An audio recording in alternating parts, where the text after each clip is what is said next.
ओम नमो भगवते वासुदेवाय नमः। ओम विष्णवे नमः। आज ज्येष्ठ मास शुक्ल पक्ष दसवीं तिथि है। आज गंगा दशहरा है और आज बृहस्पतिवार का दिन है।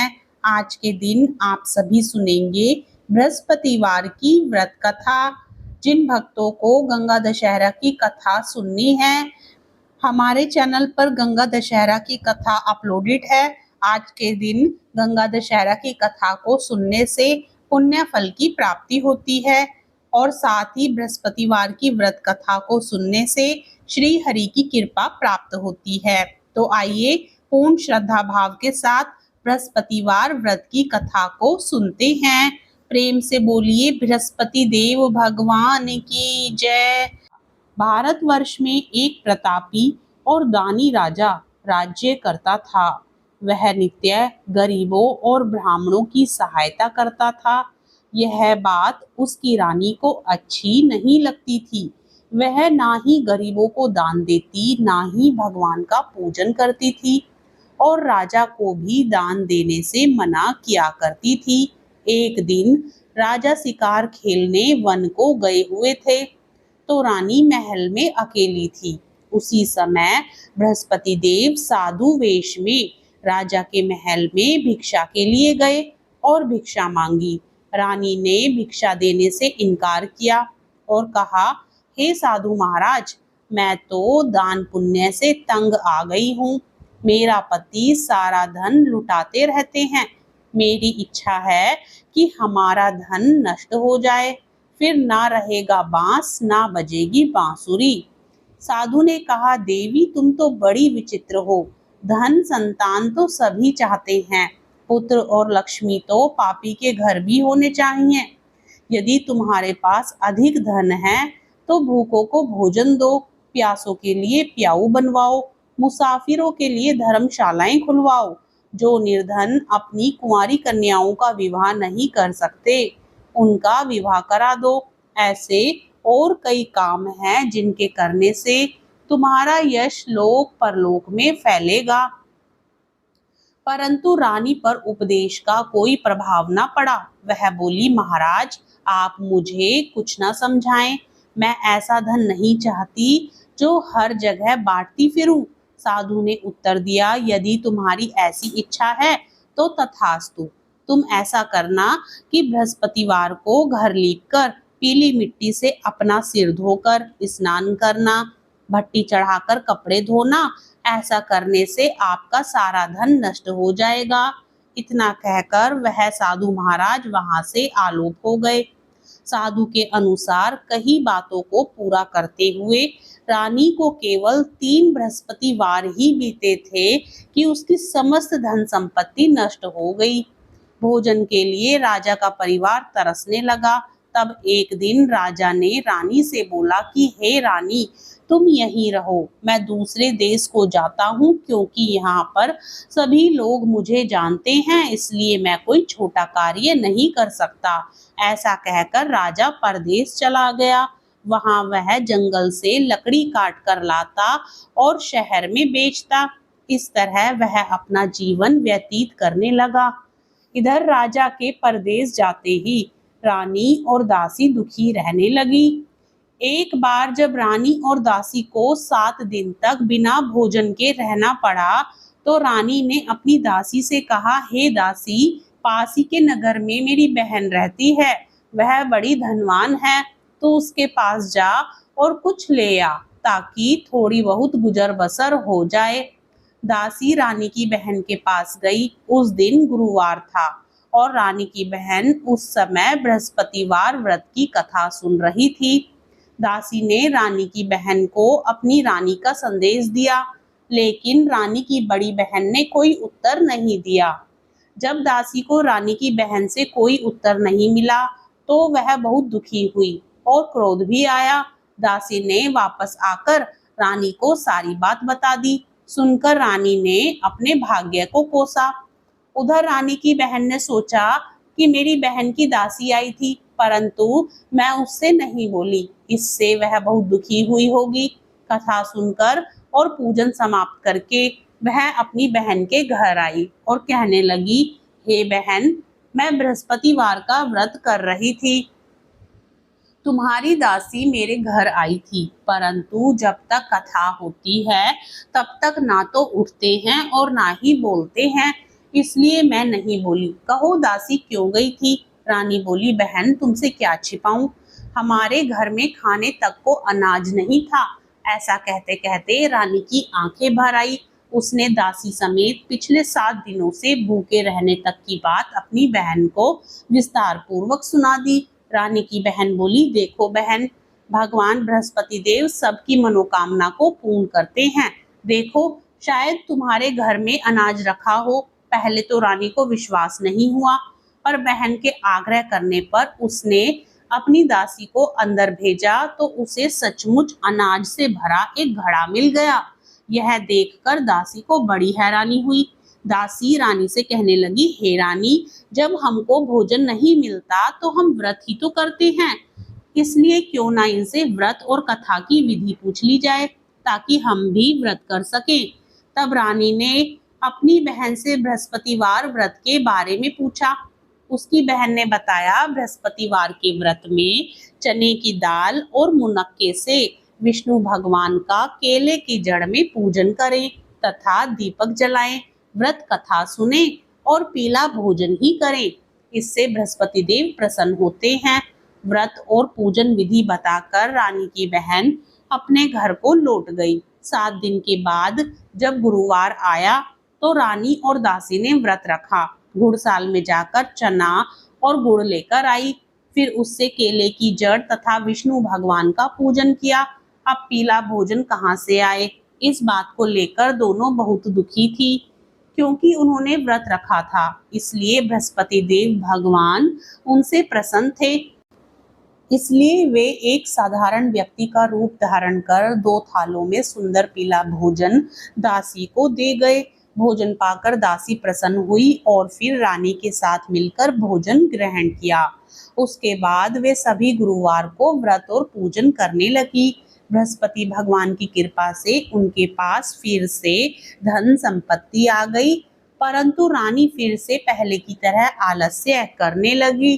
तब दासी बोली, देखो रानी, तुम पहले भी इस प्रकार आलस्य करती थी, तुम्हें धन रखने में कष्ट होता था, इस कारण सभी धन नष्ट हो गया, और अब जब भगवान बृहस्पति की कृपा से धन मिला है तो तुम्हें फिर से आलस्य होता है।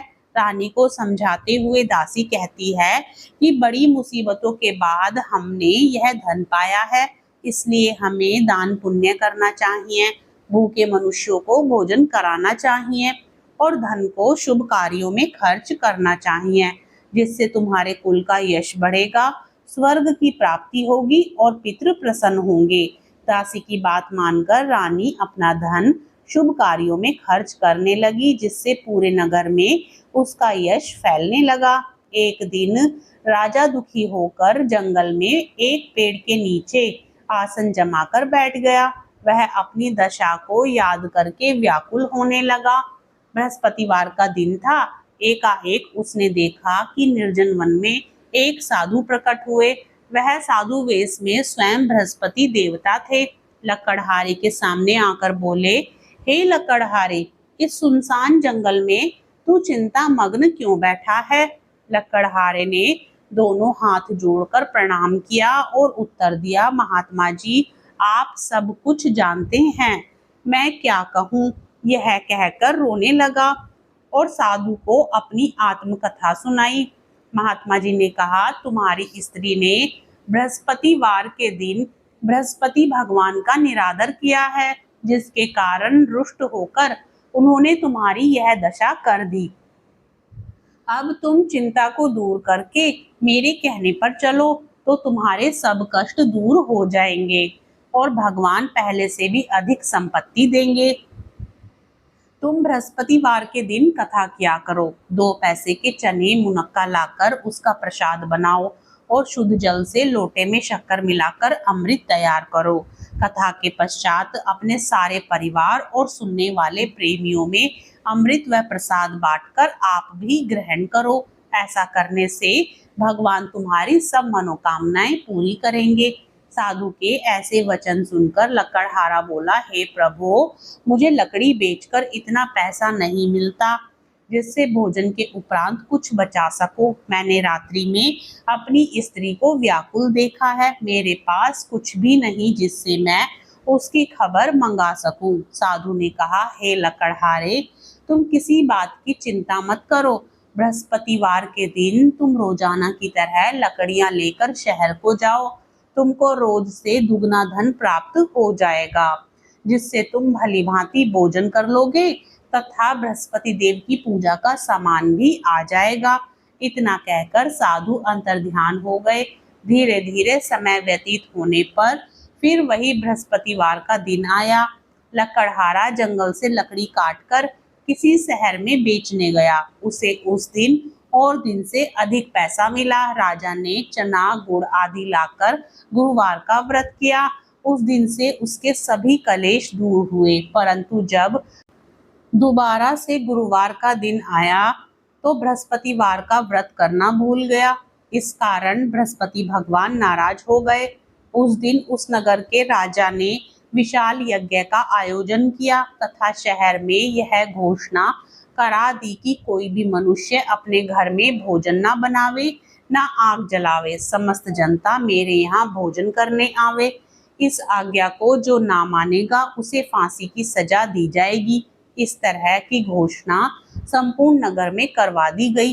राजा की आज्ञा अनुसार शहर के सभी लोग भोजन करने गए, लेकिन लकड़हारा कुछ देर से पहुंचा। इसलिए राजा उसको अपने साथ घर लिवा ले गए और ले जाकर भोजन करा रहे थे तो रानी की दृष्टि उस खूंटी पर पड़ी जिस पर उसका हार लटका हुआ था। वह वहां पर दिखाई नहीं दिया। रानी ने निश्चय किया कि मेरा हार इस मनुष्य ने चुरा लिया है। उसी समय सिपाहियों को बुलाकर उसको कारागार में डलवा दिया। जब लकड़हारा कारागार में पड़ गया और बहुत दुखी होकर विचार करने लगा कि ना जाने कौन से पूर्व जन्म के कर्म से मुझे यह दुख प्राप्त हुआ है, और उसी साधु को याद करने लगा जो कि जंगल में मिला था।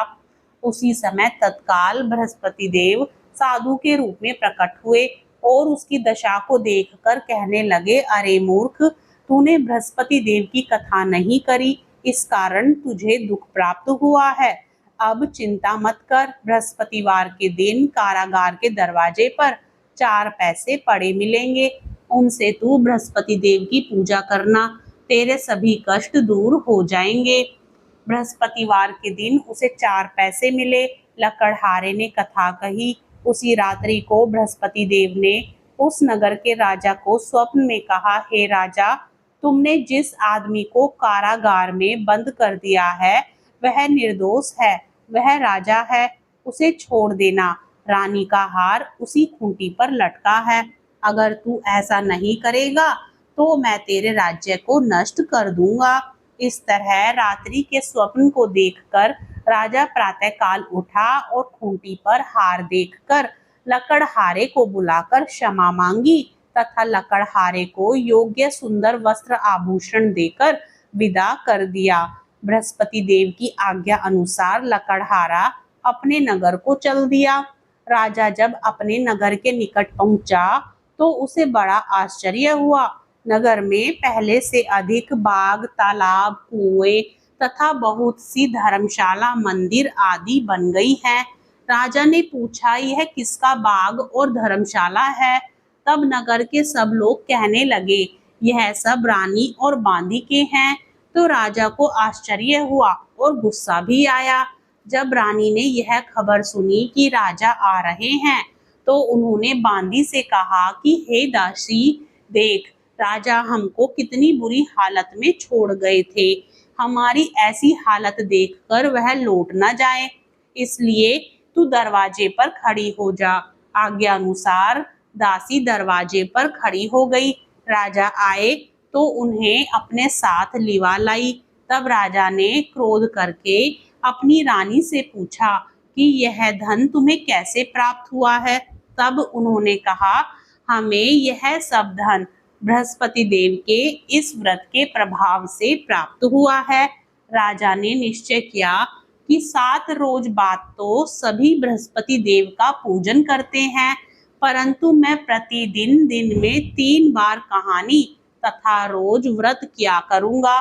अब हर समय राजा के दुपट्टे में चने की दाल बंधी रहती तथा दिन में 3 बार कहानी कहता। एक रोज राजा ने विचार किया कि चलो अपनी बहन के यहाँ हो आवे।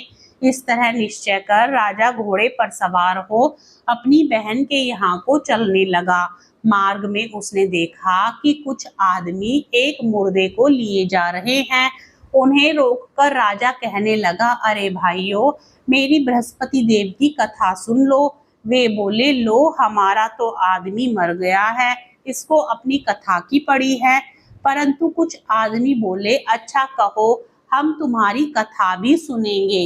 राजा ने दाल निकाली और जब कथा आधी हुई थी कि मुर्दा हिलने लग गया और जब कथा समाप्त हो गई तो राम राम करके मनुष्य उठकर खड़ा हो गया। आगे मार्ग में उसे एक किसान खेत में हल चलाता मिला। राजा ने उसे देख और उससे बोले, अरे भैया, तुम मेरी बृहस्पतिवार की कथा सुन लो।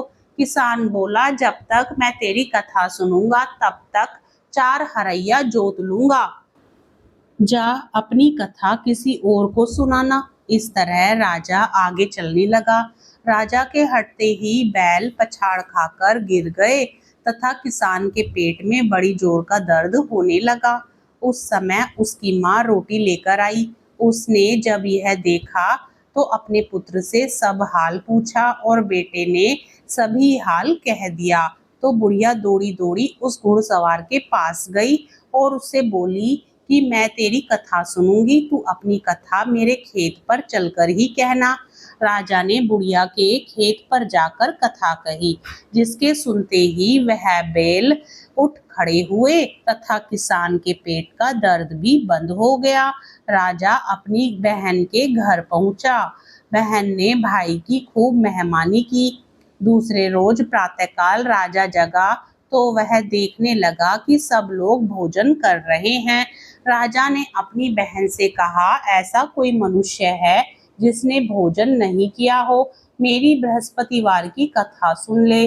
बहन बोली, हे भैया, यह देश ऐसा ही है कि पहले यहाँ लोग भोजन करते हैं, बाद में अन्य काम करते हैं। अगर कोई पड़ोस में हो तो देख आऊं। वह ऐसा कहकर देखने चली गई, परंतु उसे कोई ऐसा व्यक्ति नहीं मिला जिसने भोजन ना किया हो। अतः वह एक कुम्हार के घर गई जिसका लड़का बीमार था। उसे मालूम हुआ कि उनके यहाँ 3 रोज से किसी ने भोजन नहीं किया है। रानी ने अपने भाई की कथा सुनने के लिए कुम्हार से कहा। वह तैयार हो गया। राजा ने जाकर बृहस्पतिवार की कथा कही, जिसको सुनकर उसका लड़का ठीक हो गया। अब तो राजा की प्रशंसा होने लगी। एक रोज राजा ने अपनी बहन से कहा कि हे बहन, हम अपने घर को जाएंगे, तुम भी तैयार हो जाओ। राजा की बहन ने अपनी सास से कहा। सास ने कहा, हाँ चली जा, परंतु अपने लड़कों को मत ले जाना, क्योंकि तेरे भाई की कोई औलाद नहीं है। बहन ने अपने भैया से कहा, हे भैया, मैं तो चलूंगी, पर कोई बालक नहीं जाएगा। राजा बोला, जब कोई बालक नहीं चलेगा तब तुम ही क्या करोगी? बड़े दुखी मन से राजा अपने नगर को लौट आया। राजा ने अपनी रानी से कहा, हम निर्वंशी हैं, हमारा मुंह देखने का धर्म नहीं है और भोजन आदि भी नहीं किया। रानी बोली, हे प्रभो, बृहस्पति देव ने हमें सब कुछ दिया है, वह हमें औलाद भी अवश्य देंगे। उसी रात को बृहस्पति देव ने राजा से स्वप्न में कहा, हे राजा, उठ, सभी सोच त्याग दे, तेरी रानी गर्भ से है। राजा को यह बात सुनकर बड़ी खुशी हुई। 9वें महीने में उसके गर्भ से एक सुंदर पुत्र पैदा हुआ। तब राजा बोला, हे रानी, स्त्री बिना भोजन के रह सकती है, पर बिना कहे नहीं रह सकती। जब मेरी बहन आए तो तुम उससे कुछ कहना मत। रानी ने सुनकर हाँ कर दिया। जब राजा की बहन ने यह शुभ समाचार सुना तो वह बहुत खुश हुई तथा बधाई लेकर अपने भाई के यहाँ आई। तभी रानी ने कहा, घोड़ा चढ़कर तो नहीं आई? गधा चढ़ी आई। राजा की बहन बोली, भाभी मैं इस प्रकार ना कहती तो तुम्हें औलाद कैसे मिलती। बृहस्पति देव ऐसे ही हैं, जैसी जिसके मन में कामनाएं हैं सभी को पूर्ण करते हैं। जो सद्भावना पूर्वक बृहस्पतिवार का व्रत करता है एवं कथा पढ़ता है अथवा सुनता है और दूसरों को सुनाता है, बृहस्पति देव उसकी सभी मनोकामना पूर्ण करते हैं। भगवान बृहस्पति देव उसकी सदैव रक्षा करते हैं। संसार में जो मनुष्य सद्भावना से भगवान जी का पूजन व्रत सच्चे हृदय से करते हैं तो उनकी सभी मनोकामनाएं पूर्ण करते हैं। जैसी सच्ची भावना से रानी और राजा ने उनकी कथा का गुणगान किया तो उनकी सभी इच्छाएं बृहस्पति देव जी ने पूर्ण की थी। इसलिए पूर्ण कथा सुनने के बाद प्रसाद लेकर जाना चाहिए। हृदय से उसका मनन करते हुए जयकारा बोलना चाहिए। प्रेम से बोलिए बृहस्पति देव भगवान की जय, भगवान विष्णु की जय।